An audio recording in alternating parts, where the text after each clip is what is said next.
These are the indoor air handlers. This is one right here. I don't know if it's marked yet or not. But this one is the west one. The pan's leaking rusty water. It's a primary drain line, has a shallow trap, and it's not insulated. And we've got air leaks where the air duct is connected to the plenums, more so on the other side. The gas lines do not have sediment traps. Gas line's in the way. This should be protected with a curb, a yellow painted wooden curb that you can step over it. You can't damage it. The air filters are at the units. We'll find the sizes here in a little bit. This one doesn't have.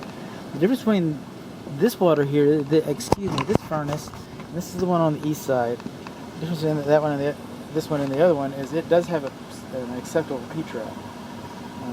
Neither one of the P-traps are insulated. This one is the one where the thermal image is coming from, and you'll see in the report, and it's over there. That's where it's leaking the most, and that's what the indoor air handlers look like.